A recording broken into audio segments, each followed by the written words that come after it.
গল্প শোনাবো তোমাদের। আজকে যে হিমশীতল যে দেশগুলো হয় সেখানে আমরা দেখেছি যে সেখানে পেঙ্গুইনের কিন্তু আধিক্য অনেক বেশি, এবং অত্যধিক শীতে এই পেঙ্গুইন গুলো কিভাবে বেঁচে রয়েছে বা সেখানে কিভাবে অ্যাডাপ্টেশন করে রেখেছে সেটার আজ গল্প বলবো। তো প্রথমেই জানাই সেখানে শীতের পরিমাণটা কিন্তু আমাদের থেকে অনেক বেশি, এবং সেই সময়ও কিন্তু পেঙ্গুইন তাদের একটা স্ট্র্যাটেজির মাধ্যমে, তাদের কৌশলের মাধ্যমে দেহের যে তাপমাত্রা সেই তাপমাত্রাটাকে তারা নিয়ন্ত্রণ রাখে।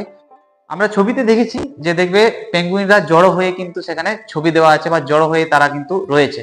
এর কারণ হচ্ছে তারা যদি জড়াজড়ি হয়ে বা হাগিং করে নিজেদের মধ্যে গোলাকার হয়ে, তাতে করে কি হয় না বাইরের দিক থেকে তাপ ভেতর আসতে পারে না, এবং নিজেদের মধ্যে তাপ বিনিময় করে তারা শরীরের যে টেম্পারেচার সেই টেম্পারেচারকে নিয়ন্ত্রণ রাখে এবং শরীরটাকে তারা উষ্ণ রাখে।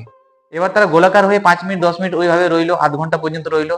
এবারে কি হয় যে সার্কেলের বাইরের দিকে যেসব পেঙ্গুইন গুলো রয়েছে তারা কিন্তু ভেতরের কেন্দ্রের দিকে থাকা পেঙ্গুইনের থেকে তারা কিন্তু বেশি ঠান্ডাই থাকে। এবার কিছু সময় পর তারা কিন্তু চেঞ্জ হতে থাকে, যারা ভেতরের দিকে বা কেন্দ্রের দিকে রয়েছে তারা কি হয় না আবার বাইরের দিকে চলে আসে, আবার বাইরের দিকে গুলো ভেতরের দিকে চলে আসে। এইরকম ভাবে তারা ব্যালেন্স করে তারা শারীরিক যে তাপমাত্রা রয়েছে সেটা ঠিক রেখে তারা ওই হিমশীতল দেশে কিন্তু তারা বেঁচে রয়েছে।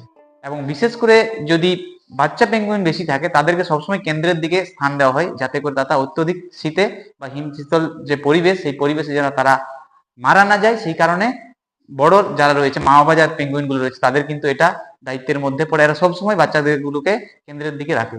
এইরকম ভাবে ভাবতে পারছো তোমরা, যার যেমন পরিবেশ সেই পরিবেশে তাদের স্ট্র্যাটেজিও কিন্তু বেঁচে থাকার একদম আলাদা। এই স্ট্র্যাটেজি গুলোকে ধরেই এরা কিন্তু যুগ যুগ ধরে অ্যান্টার্কটিকা বা আমাদের হিমশীতল যে পরিবেশ রয়েছে সেই পরিবেশে কিন্তু এইসব জীবগুলো কিন্তু বেঁচে রয়েছে।